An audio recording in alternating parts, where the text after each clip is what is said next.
We're out on the road again and just arrived at Raccoon Holler Campground in Glendale Springs, North Carolina. How did we like this campground in the mountains? Here's another 5-minute review and rating, so let's hop to it.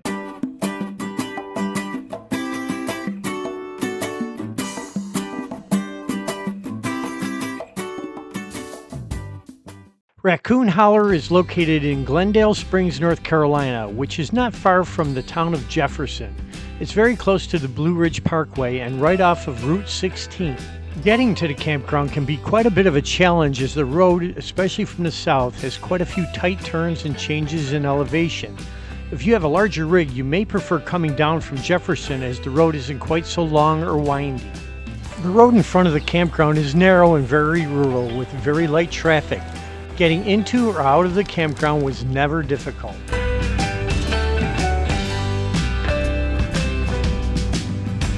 Pulling into the campground means going through a tight driveway section before you get to the office.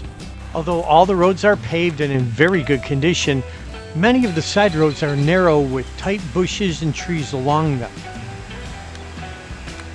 Our site was on Road 6, which although was up a hill, it was fairly wide and wasn't difficult to get into our back-end site.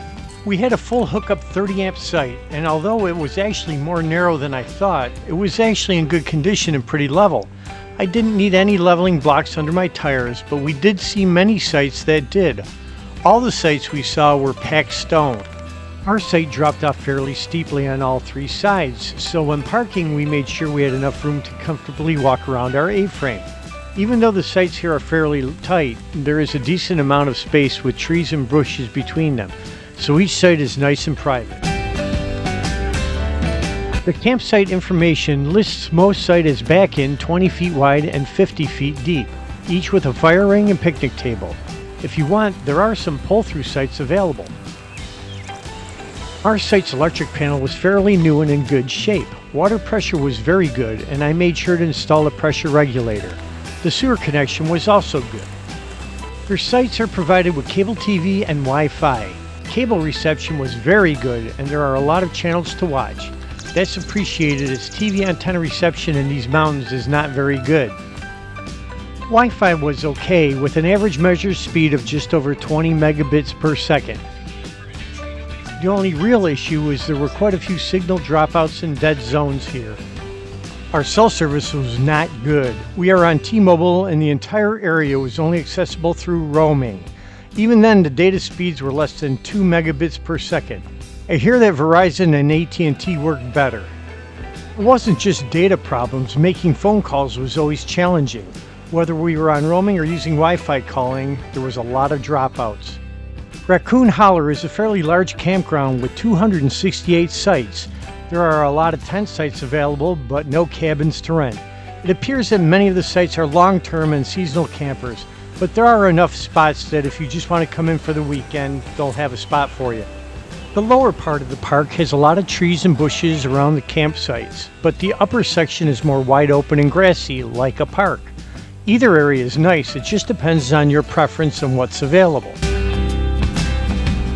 There are 3 bathhouses with laundry facilities spread throughout the campground. The bathhouses are roomy and clean, but are very dated and some have peeling paint. Also, the showers aren't very private as ours shared a common dressing area. The laundry rooms were small, but the equipment worked well. These are older machines, so be sure to bring lots of quarters as you can't use a credit card on them.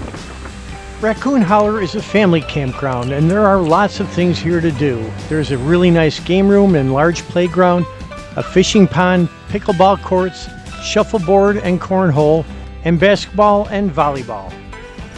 I was excited they even had one of my favorite sports here, disc golf.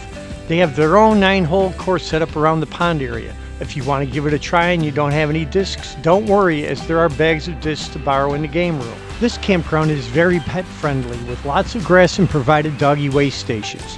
They do have a pretty nice dog run up near the front gate that Sophie really liked.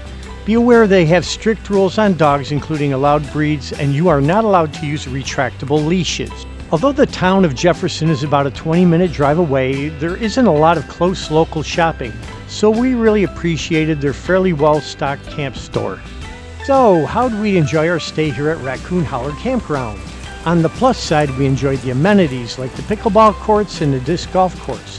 The campground is well maintained with all the plants, flowers, and trees. We appreciated the great cable TV, the camp store, the multiple bath facilities, and the overall peacefulness of the area.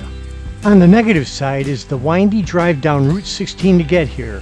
Points were also lost for weak Wi-Fi, bad T-Mobile reception, narrower lots, the lack of a swimming pool, and the bathhouses that lacked privacy. Overall, we give Raccoon Holler 7 out of 10 ribbits. If you like an older style campground that caters to family camping and you want to visit this very scenic area in North Carolina, then Raccoon Holler should be at the top of your list. As always, I want to thank you all for watching and supporting my channel. Please high-five that like icon, give the notification bell a jingle, and please subscribe to my channel. There's a lot more episodes on the way and I don't want you to miss any of them. Until next time, keep camping.